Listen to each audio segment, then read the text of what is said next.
And with the conclusion of the MLB regular season for 2009, I wanted to talk about how the Seattle Mariners fared. We had a great year, great comeback from that debacle last year, won like 24 more games than we did the previous year, finished third in the division, 2 games behind the Rangers, who we just took a series from, 2 out of 3. A sweep would have gotten us the second place, but that really doesn't matter because either way you're not making the playoffs. So we wrap up with a record of 85 and 77. Again, 24 games better than last year, which is awesome. A winning record by 4 games. And I want to give some shout outs to the guys that made it happen. Alright, first we got the hitters. Obviously, you got Ichiro Suzuki, played in 146 games this year, hit 352, which is obviously one of the best in the league. I think only behind Joe Mauer as of right now. 225 hits, yet another 200 hit year. 31 doubles, 4 triples, and he had some nice power this year. 11 home runs, 46 RBIs, 88 runs, which led the team. He didn't get to 100, which is unfortunate, but 88 runs, 26 stolen bases, and a .386 on base percentage. So he got on base close to 40% of the time. Franklin Gutierrez, 153 games played. I don't think all of them were for us, but .283 batting average, solid, very solid. 160 hits, 24 doubles, 18 home runs, so he was a decent source of power. 70 RBIs, 85 runs, second on this team, I believe. 16 stolen bases, and a .339 on base percentage. In my mind, if you get on base more than a third of the time, that's solid. I will make note of you. Mike Sweeney only played 74 games, but he did good, mostly from the designated hitter position. .281 batting average, 68 hits. Doesn't sound spectacular, but I'll take it from the designated hitter spot when we're having a rotation there anyway. 15 doubles, 8 home runs, 34 RBIs, 25 runs, and here's the big one, .335 on base percentage. He got on base more than 1/3 of the time.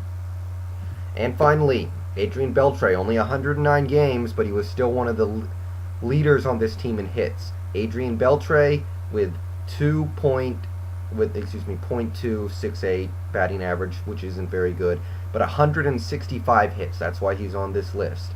I gotta give him a shout out for that. He did a lot of the heavy lifting. 26 doubles, 8 home runs, 44 RBIs, 54 runs, .307 OBP, which again is not great, but he did a lot of heavy lifting for us. We also got a decent source of power from this lineup thanks to guys like Robert Branyan. In only 116 games, he hit 31 home runs and 21 doubles. Now, his average is .251, which is not that good, but he's a power hitter.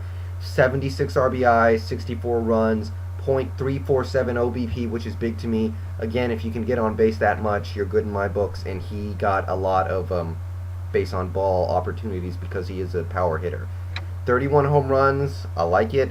Jose Lopez, one of the best players on this team all around. .272 batting average, again, I'll take it. 167 hits, one of the best on the team, again, not the best average, but he did heavy lifting. 42 doubles, which led the team by a considerable amount. 25 home runs, 96 RBI, 69 runs, .303 on base percentage. So he was one of the best players on this team, and he did a lot of stuff for us. Ken Griffey Jr., in spite of his .214 batting average and 83 hits on the year in 117 games, I'm going to mention him because, well, he's Griffey, but he had 19 home runs on the year, which was third on our team. 19 doubles, 57 RBIs, 44 runs, .324 on base percentage, which again is close to 1/3. So he walked a lot and he managed to get on base quite a bit. So it's not like I'm mad at him for hitting such a low average. He gave us some nice power, especially these last few games. When he came up today in the bottom of the 8th, I really thought everything was set up for him to get his home run in the last at-bat of the season for him. And is he going to retire? I don't know, but I think there's a good chance he comes back plays one more year when as a 41 or 40-year-old, and that'll probably be it. But I'm hoping he comes back because I still think he could hit 20 more home runs in a season. So 19 this year. Had a single in his last at bat of the season, which was great. I was wishing it was going to be a home run, but you can't have everything. I was hoping he could play a big part in our win today, but today was all about Felix. It was about Gutierrez. Lopez had a big hit, and Aardsma and Batista. So 4-3 win if I didn't say it before, and I might talk more about Griffey later on, but I just wanted to, say that he made his contributions on this squad. Now the pitchers. I want to talk about the pitchers who went above and beyond this year. I have only one starter on this list, Felix Hernandez. You knew it was coming. 34 games pitched, 28 of those were deemed quality starts by ESPN. 19-5 record, 238 innings pitched, 238.2, excuse me. 200 hits allowed, 66 earned runs, 15 home runs given up, 71 walks to 217 strikeouts. Those are some very elite numbers, giving up considerably under a hit per inning, giving up not even 1 run per 3 innings started. So all that is fantastic. Averages over 8 strikeouts per 9 innings, so very close to 1 strikeout per inning. 1.14 whip and a 2.49 ERA. So he keeps the ERA under 2.5, so he's going to get a real shot at the Cy Young. David Aardsma, our closer, 73 games pitched, 3-6 record, which isn't too unexpected. 38 saves, 71 and a third innings pitched, 49 hits given up. So again, he had far more innings pitched than hits allowed. 20 earned runs, meaning he gave up 1 earned run per about every 3.5 innings. 4 home runs given up, 34 walks, 80 strikeouts.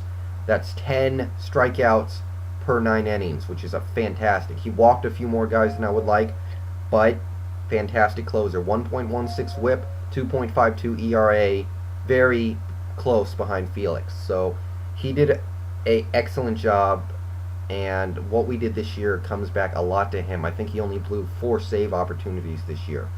Mark Lowe, one of the relievers on this team, 75 games pitched, 2-7 record, only 3 saves, but he was a reliever. 80 innings pitched, 71 hits given up. That's why he's on this list, because that's a lot of innings to pitch for a reliever, and he did pretty well. 29 earned runs, which is solid, 7 home runs, 29 walks, 69 strikeouts.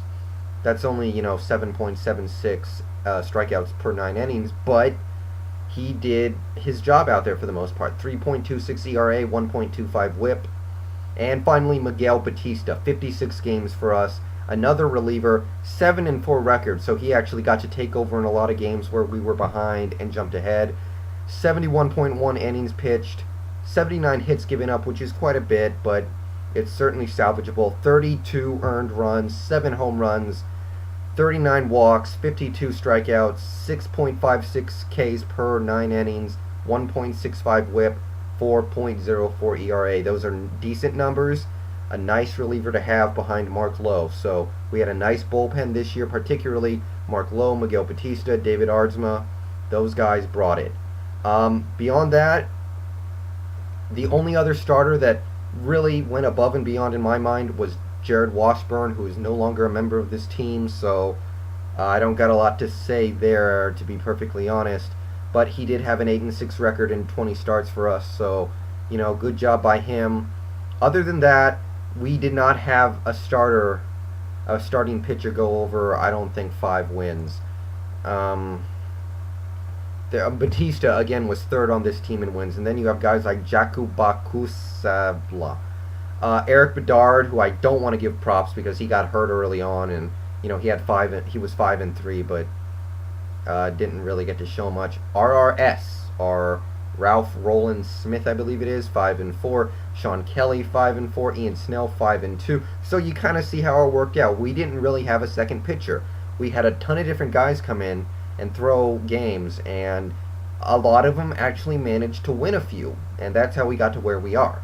A lot of them came in and had a winning record, even if it was only like 6-3 or 5-4, something like that. It wasn't a lot of wins, it wasn't a lot of games, but we had to throw a lot of guys out there to start, and some of them, and a lot of them actually did get the job done, and I'm proud of that. But we need a reliable second starter behind Felix, who, almost a 20 game winner, under 2.5 ERA.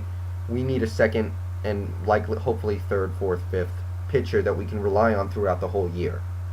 So that's the main thing I'm looking forward to next year, getting a reliable second and third pitcher. Hitting wise, I would like to see a little more power, but it was certainly serviceable this year. We had a lot of good hitters doing positive things out there for us, getting hits, stealing bases, getting on base a lot. Not too displeased with the hitters in general, but I would like to get better second and third starters, and I'm out.